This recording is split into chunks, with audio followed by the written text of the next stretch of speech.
Welcome back to a channel RPD lifestyle. இன்றைக்கி நம்ம என்ன ரெசிபி பார்க்க போகிறோன்னா மஷ்ரூம் டிக்கா மசாலா. இதை எப்படி செய்கிறதுன்னு வாங்க வீடியோக்குள்ளே போகலாம்.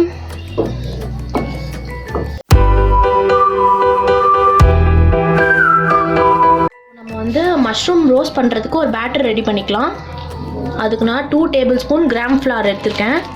கடலை மாவு 2 டேபிள் ஸ்பூன் போட்டுக்கோங்க. அடுத்தது 2 டீஸ்பூன் கார்ன்ஃப்ளவர் மாவு எடுத்துக்கேன். ஒரு 1 டீஸ்பூன் சில்லி பவுடர் ஆட் பண்ணிக்கலாம். அதே மாதிரி கொஞ்சம் 1 டீஸ்பூன் ஒரு பெப்பர் ஆட் பண்ணிக்கோங்க.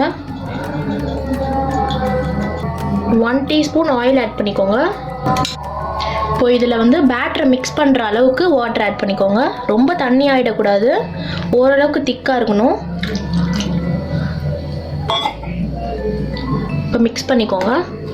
இப்போ நான் சால்ட் ஆட் பண்ண மறந்துட்டேன், நீங்கள் ஃபஸ்ட்டு ஆட் பண்ணிக்கோங்க. நான் இப்போ ஆட் பண்ணிக்கிறேன்.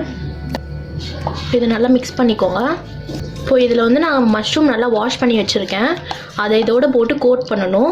அதனால தான் கொஞ்சம் ரொம்ப தண்ணி ஆக்கிடாதீங்க. கரெக்டான கன்சிஸ்டன்சியில் இருந்தால் தான் மஷ்ரூமோடு இந்த பேஸ்ட் நல்லா கோட் ஆகும். இப்போ மஷ்ரூம் இதில் ஆட் பண்ணிக்கலாம். நான் மஷ்ரூம் ஆட் பண்ணிக்கிறேன். மஷ்ரூம் ஆட் பண்ணிட்டு நல்லா இதோட கோட் ஆகிற அளவுக்கு மிக்ஸ் பண்ணி விடுங்க. ஒரு 5 மினிட்ஸ் இதை நல்லா கோட் பண்ணிவிட்டு ஊற விடுங்க. அப்போ தான் நல்லா அதில் ஒட்டும் மசாலாலாம். இப்போ 5 மினிட்ஸ் ஆகிடுச்சு. இப்போ இதை ரோஸ்ட் பண்ணி எடுத்துடலாம். நம்ம பேன் வச்சாச்சு. இதில் ஒரு 2 டேபிள் ஸ்பூன் ஆயில் ஊற்றிக்கோங்க. ரொம்ப வேண்டாம், ஏன்னா மஷ்ரூம்லேருந்தே ஒரு மாதிரி தண்ணி மாதிரி வரும். அதனால் நீங்கள் ஆயில் அதிகமாக போட்டுறாதீங்க. இப்போ ஆயில் ஆட் பண்ணிக்கலாம். 2 டேபிள் ஸ்பூன்.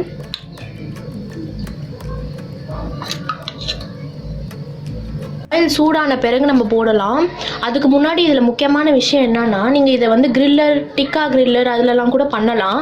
பட் நான் உங்களுக்கு ஈஸியாக இருக்கட்டும்னு கடாயிலே பண்ணுற மாதிரி சொல்லி கொடுத்துருக்கேன். நீங்கள் இதிலே ஈஸியாக பண்ணிக்கலாம். இதில் பண்ணாலும் நல்லா ரோஸ்ட் ஆகும். இப்போ நல்லா எண்ணெய் காஞ்சிடுச்சு. இப்போ ஆட் பண்ணிக்கலாம்.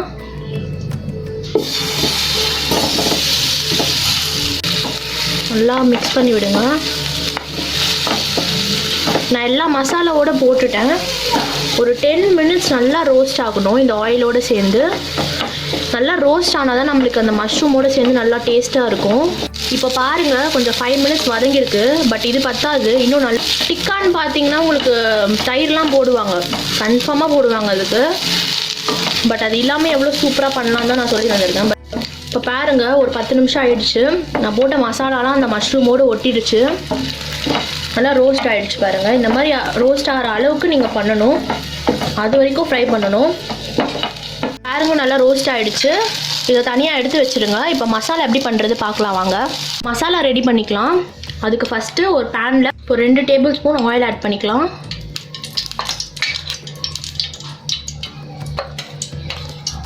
ஆயில் நல்லா சூடாகட்டும். இப்போ ஆயில் நல்லா சூடாகிடுச்சு. சோம்பு ஒரு டீஸ்பூனும் பிரியாணி இலையும் ஆட் பண்ணிக்கலாம். நல்லா பொரியட்டும். ஃப்ரை பண்ணி விடுங்க. ஸ்லோ ஃப்ளேம்லேயே வச்சு பொரியட்டும், ஏன்னா தீயவும் கூடாது. இப்போ நல்லா பொரிஞ்சிடுச்சு. நம்ம கட் பண்ணி வச்சுருக்க வெங்காயத்தை ஆட் பண்ணிக்கலாம். நான் ஒரு 3 வெங்காயத்தை கட் பண்ணி வச்சுருக்கேன். அதை ஆட் பண்ணிக்கிறேன்.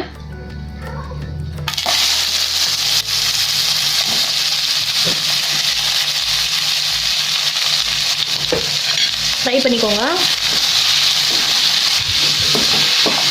நல்லா அந்த ஆயிலோடு ஃப்ரை ஆகணும் ஆனியன்ஸ் எல்லாமே. 2 பச்சை மிளகா கீரி வச்சுருக்கேன், அதை ஆட் பண்ணிக்கோங்க. ஆட் பண்ணிவிட்டு நல்லா ஃப்ரை பண்ணி விடுங்க. வெங்காயம் வதங்கட்டும். Ginger garlic paste 2 teaspoon add பண்ணிக்கிறேன். ஆட் பண்ணிவிட்டு நல்லா வதக்கி விடுங்க. வெங்காயமும் இஞ்சி பூண்டு விழுந்தும் பச்சை வாசனை போகிற வரைக்கும் வதக்கணும். இப்போ வெங்காயம் நல்லா வதங்கிடுச்சு. இந்த நேரத்தில் நான் ஒரு 2 தக்காளி அரிஞ்சு வச்சுருக்கேன், அதை ஆட் பண்ணிக்கிறேன். ஃப்ரை பண்ணிக்கோங்க. ஆட் பண்ணிவிட்டு தக்காளியும் வெங்காயமும் நல்லா சேரணும், அது வரைக்கும் நல்லா ஃப்ரை பண்ணணும். ஒரு 10லேருந்து 15 முந்திரி பருப்பு கையில் வச்சுருக்கேன், அதை ஆட் பண்ணிக்கிறேன். இதையும் சேர்த்து நல்லா ஃப்ரை பண்ணுங்கள். இப்போது நான் இந்த மசாலாவுக்கு தேவையான அளவு உப்பு ஆட் பண்ணிக்கிறேன். 1 டீஸ்பூன் மிளகாய் தூள் ஆட் பண்ணிக்கிறேன். காரத்திற்கு ஏற்ப தான் நீங்கள் எவ்வளோ வேணால் ஆட் பண்ணிக்கலாம். நான் எனக்கு ஒரே ஒரு டீஸ்பூன் போதும், அதனால் நான் 1 டீஸ்பூன் ஆட் பண்ணியிருக்கேன். ஏன்னா ஆல்ரெடி நான் 2 க்ரீன் சில்லி வேறு போட்டிருக்கேன், அதனால் காரம் அதிகமாகிடும். ஸோ நான் ஒரே ஒரு teaspoon red chilli powder add பண்ணிக்கிறேன். எல்லாத்தையும் போட்டு நல்லா ஃப்ரை பண்ணிக்கோங்க. இதில் நான் ஒரு 1/2 கப் தண்ணி ஆட் பண்ணிக்கிறேன். ஆட் பண்ணிவிட்டு ஒரு 10 நிமிஷம் போல் கொதிக்க விடுங்க. நல்லா மிக்ஸ் பண்ணிக்கோங்க. மிக்ஸ் பண்ணிவிட்டு ஒரு 10 நிமிஷம் போல் கொதிக்க விடலாம். பாருங்க 10 நிமிஷம் ஆயிடுச்சு. நம்ம ஊற்றின தண்ணிலாம் நல்லா வத்திடுச்சு. வெங்காயம் தக்காளியும் நல்லா வதங்கிடுச்சு. இப்போ இதை வந்து ஆற வச்சுட்டு நம்ம மிக்சியில் போட்டு அரைச்சி எடுத்துகிட்டு வரலாம். அதுக்கு முன்னாடி ஒரு விஷயம் என்னென்னா, நம்ம ஃபஸ்ட்டு ஒரு பிரிஞ்சி இலை போட்டோம்ல, அது எடுத்துட்டேன் நான் தனியாக. ஏன்னா அதோட அரைச்சிங்கன்னா ஒரு மாதிரி இருக்கும் அதோட ஸ்மெல்லு. அதனால் அது அரைக்கிறதுக்கு முன்னாடி அதை எடுத்துருங்க. இப்போ நம்ம அரைச்சி எடுத்துகிட்டு வந்துடலாம். இப்போ பாருங்கள், நான் வறுத்த மசாலாவை வந்து நல்லா ஃபைன் பேஸ்ட்டாக அரைச்சி எடுத்துகிட்டு வந்துட்டேன். இந்த மாதிரி நல்லா பேஸ்ட் மாதிரி அரைச்சிக்கோங்க. இப்போ இதை திருப்பியும் கடாயில் போட்டு மசாலா மாதிரி பண்ண போகிறோம். இப்போ ஃபஸ்ட்டு பண்ண சேம் கடாயில் 2 டேபிள் ஸ்பூன் அளவுக்கு எண்ணெய் ஆட் பண்ணிக்கோங்க. எண்ணெய் காஞ்ச பிறகு நம்ம அரைச்சி வச்ச பேஸ்ட் ஆட் பண்ணிக்கலாம். மசாலாலே இன்னும் கொஞ்சம் தண்ணி ஆட் பண்ணி ஊற்றிக்கோங்க. நல்லா கலரி விடுங்க. இப்போது இது ஒரு 5லேருந்து 7 நிமிஷம் வரைக்கும் நல்லா கொதிக்கணும், லோ ஃப்ளேமில். இப்போ நல்லா பாருங்கள், திக்காக இருக்குது. முன்ன விட நல்லா திக்காகிடுச்சு. ஒரு 8 நிமிஷம் நான் அப்படியே விட்டுட்டேன்ல, நல்லா திக்காகிடுச்சு. நம்ம ஊற்றின தண்ணியெலாம் அப்சர்வ் ஆகிடுச்சு. இப்போ வந்து நம்ம ஃபஸ்ட்டு ஒரு ரோஸ்ட் பண்ணி வச்சுருந்தோம்ல மஷ்ரூம், அதை ஆட் பண்ணிக்கலாம்.